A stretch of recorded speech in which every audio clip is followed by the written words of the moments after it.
Wanafunzi hawa walikuwa wamejikinga mvua kwenye choo hiki wakati sakafu ya choo iliporomoka na wao kutumbukia ndani. Kidogo mwanafunzi mmoja alipotokezea huku, anatoka lunch na anakimbia ananielezea, "Madam, watoto wameanguka kwa choo." Nikaacha, nikakimbia kufika pale, naona upande ule penye hakuna choo, watoto wameangukia huko. OCPD wa eneo bunge la Soi, Fanuel Nasio, amesema watoto hao wamepewa matibabu katika hospitali ya Soi. We are still investigating the case, but definitely some people will be held culpable because you cannot allow more than 10 or even more than 2 people to end into a toilet. Majirani walioshirikiana kwenye operesheni ya kuwaokoa watoto hao wameibua hisia nyingi kuhusu usalama wa watoto shuleni. Mkasa huu unajiri wakati ajali za watoto shuleni zinazidi kuongezeka katika maeneo tofauti ya nchi. Rose Madhuku, NTV. Basi mtazamaji, baada ya taarifa hiyo yake Rose, tunaenda moja kwa moja katika jumba la Afya House ambapo waziri mpya mteule wa afya Mutahi Kagwe amechukua usukani upya kwa waziri ambaye alihamishwa akapelekwa katika wizara nyingine ambaye ni Cecil Kariuki. Tuweze kusikia yanayojiri moja kwa moja, sauti yake waziri mpya wa afya ambaye ni Mutahi Kagwe. Okay, I don't want to speak for Kenya Airways, so I will not discuss his suspension. But in my view, as far as the reaction is concerned, I think we have a free press, we have a free media. I don't think this ministry has prohibited anybody from covering anything. So I can only speak for us. I can't speak for any other institution. I would like to believe that that is not why, and they have got their own reasons and their own politics. But I'm not there, and I can't speak for them. Minister of Health. Sorry, what else did you ask? The reason I wanted her to answer this is because she's just handing over, yes. And there could have been plans in place already. She said that is one of the things that she's handing over to you, the coronavirus. So I'm asking, because this happened before you took over, don't you think the way Kenya's handled the situation, even allowing that flight in here, was a mistake? Just a direct answer. I don't think you'll get a direct answer, Ken. And the reason you won't is the following. WHO guidelines on managing this epidemic. Oh, sorry. Why don't you just move a bit closer, and then we keep on shifting rather than moving everything. No, we are done with this one. Ken, the reason you will not get a straight answer is the following. I'm inviting you to study the WHO guidelines on managing this epidemic and any other in the past. That one of the things that you ought to do is make decisions on account of facts, not emotions. Manage the spiraling of emotions that we are finding because of the way we report. And therefore, I am not in a position that you can get a straight answer. Ken? But looking at the reactions from morning, the executive order, there's a court order, and now there's something I've just read in the Star talking about a directive from PS Kinyua. All this, looking at the reactions the whole day today, this isn't something that we should have had like yesterday. Minister Mutahi confirms, and I want to reiterate that what he takes over is a build-up of interventions that have been happening in the last close to 2 months. You adjust your interventions, you scale them up depending on how the epidemic is evolving. I met you didn't come in person in this very room, and we gave a detailed presser about a month ago. The problem had not even gotten out of China, Wuhan.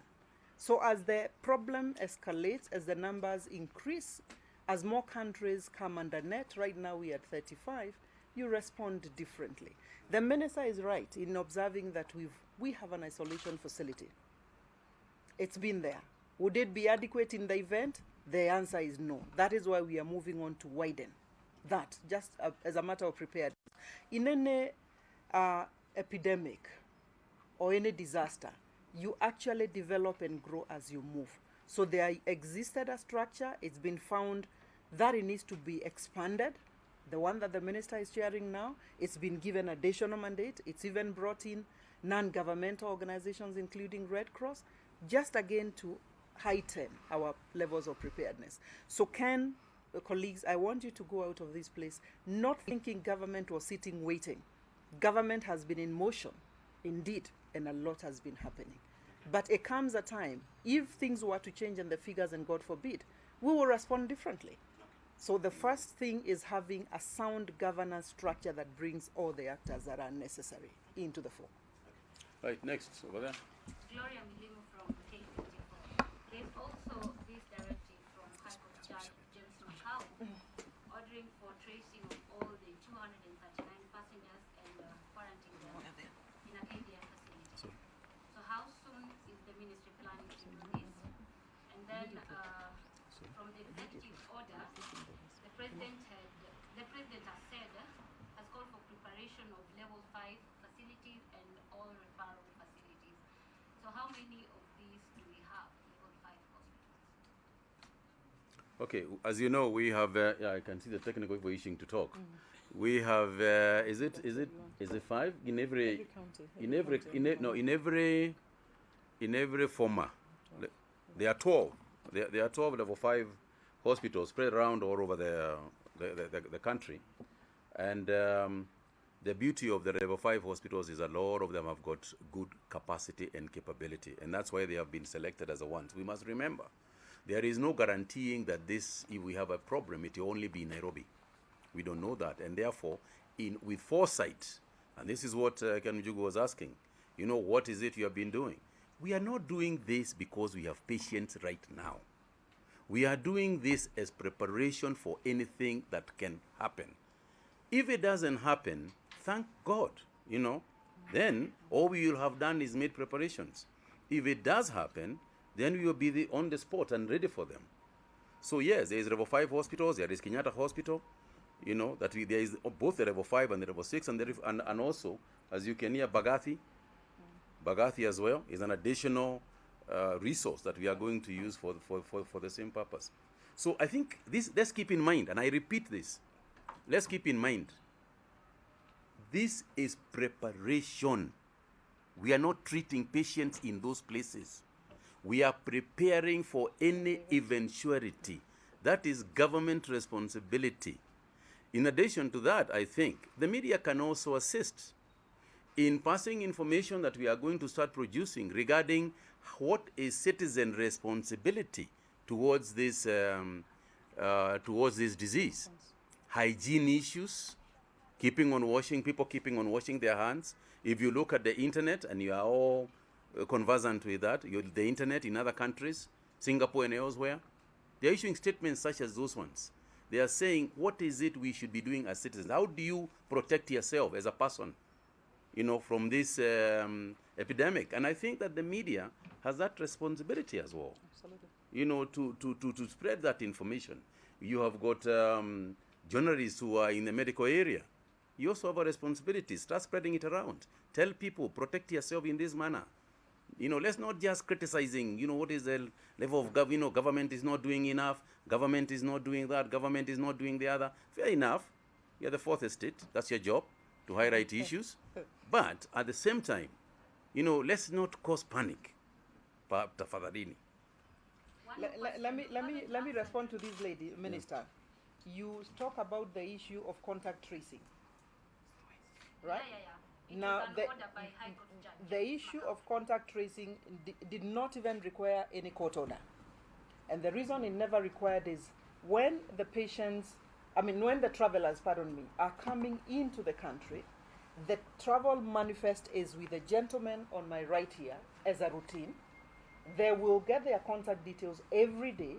They will follow up and give the messages which we've been pleading with you to circulate. That if you get any symptoms of this nature or that nature, present yourself.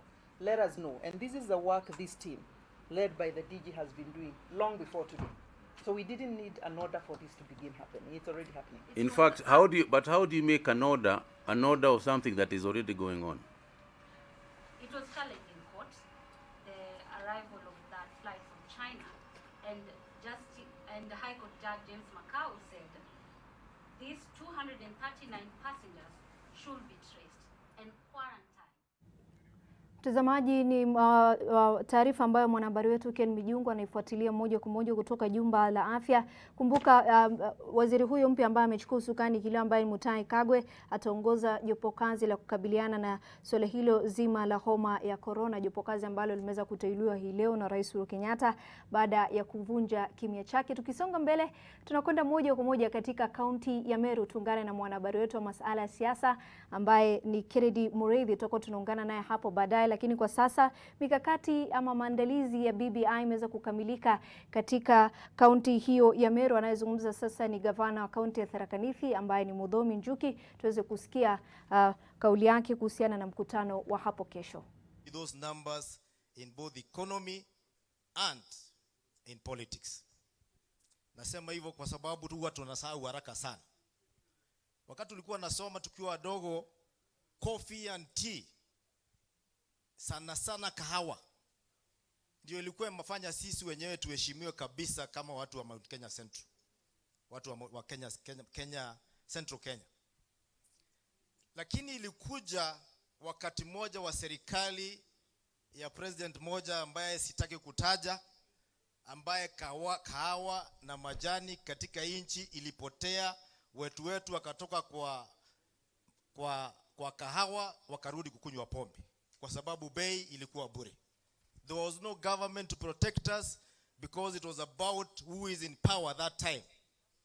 We are here to say tunataka constitution ambaye itawekwa kwa BBI which will protect us irrespective of which president is in power. That is what we want, so that we can be able to protect our coffee, protect our tea and everything else that we grow, so that we don't keep on thinking who is going to be in power. Because if we don't do that, we become slaves of whoever is going to be in power. Tunataka katiba ambayo itatuunganisha kwa BBI. Katika hiyo katiba, ningependa ile pesa ambayo inapewa counties, ambayo tumesema tunataka iteremuke mpaka kwa ward. That is why we are talking about ward development fund.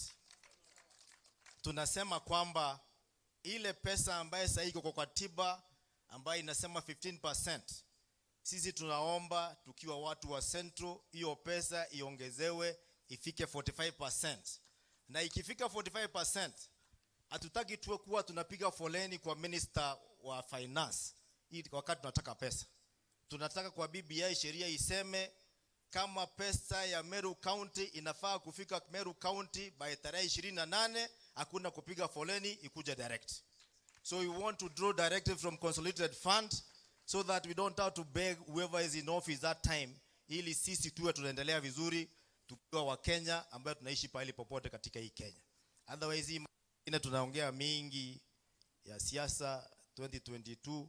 Nani amekuambia kesho tutakuwa hapo? Live on 2022.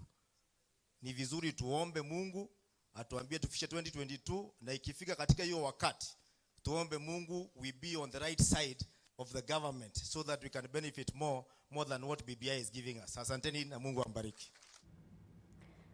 Basi ni picha za moja kwa moja kutoka jimbo la Meru ambapo kesho kutakuwa na mkutano mkuu wa BBI ambapo viongozi mbalimbali wanatarajiwa kufika katika kaunti hiyo. Kutoka Meru tunaenda katika mji wa Thika katika kaunti ya Kiambu. Kumbuka jarida la jimbo wikendi jana tulikuwa katika kaunti ya Meru, Mount Kenya edition, lakini weekend hii tutakuwa katika kaunti ya Kiambu. Na sasa tuungane na mwenzangu Nurul Abdulaziz ambaye yuko katika mji wa Thika atueleze wakazi wa Thika wamempokea vipi kuhusiana na swala zima la jarida la jimbo.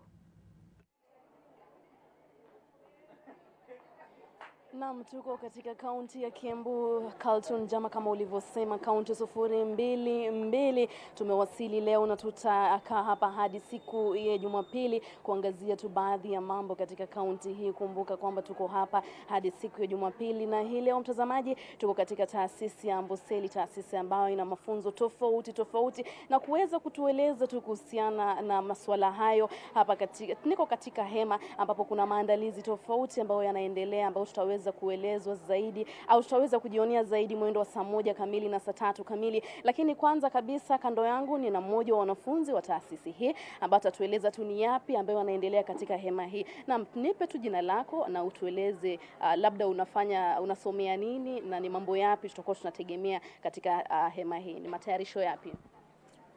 Kwa majina naitwa Wale Charles na katika chuo hichi nafanya taaluma yangu ni diploma in catering and accommodation. Na tunayotarajia hapa ni kuwa nyuma yangu kuna meza ya mambo kuhusu na uokaji. Hizo itakuwa ni keki, biskuti na mambo mengine kadhaa. Na upande mwingine kule itakuwa ni nyama choma. Tuko na service place pale ya chakula cha mchana, cha asubuhi, chote kitaandaliwa pale, na mwisho kabisa kule kutakuwa na vinywaji pia. Ndio. Na tutaweza labda kando na mambo kama hayo, ni yapi labda tunatarajia katika taasisi hii kwa hizi siku ambazo tutakuwa katika taasisi hii? Tunatarajia mengi sana. Kwanza kwa sai kuna mambo mengi sana tunatarajia kupitia chuo hichi, kwani tumetayarisha mengi sana jikoni na katika pia ni masomo mbalimbali kama kuna mambo na wildlife na pia kuna fasheni na pia kuna mambo mengine mengi, na pia tukiendelea kwenda kwa hizi siku mtakazo kwa hapa ni mengi natarajia mtakao wapata na pia wengine walio nje pia watapata. Na shukrani sana. Na mtazamaji, kama alivyokueleza kuna tu mambo mengi ambayo yatakuwa kiendelea hapa jioni. Usikose kuwa nasi mwendo wa saa 3 kamili na saa 1 kamili. Tutakuwa tunakuletea taarifa zetu tukiwa katika taasisi ya Amboseli hapa Thika katika kaunti ya Kiambu, kaunti 022. Usikose mtazamaji, tegea tu. Naam, kwako Kaltun. Asante sana Nurul Abdulaziz, ambapo NTV itakuwa inaangazia jimbo la Kiambu kuanzia siku ya leo hadi siku ya Jumapili. Muda uniruhusu, lakini sasa nampisha mwanaspoti Yesho Makori.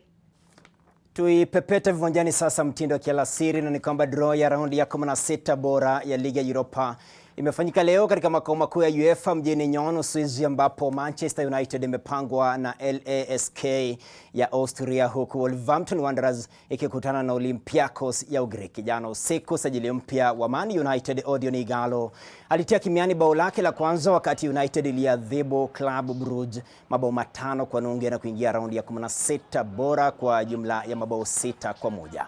Bruno Fernandes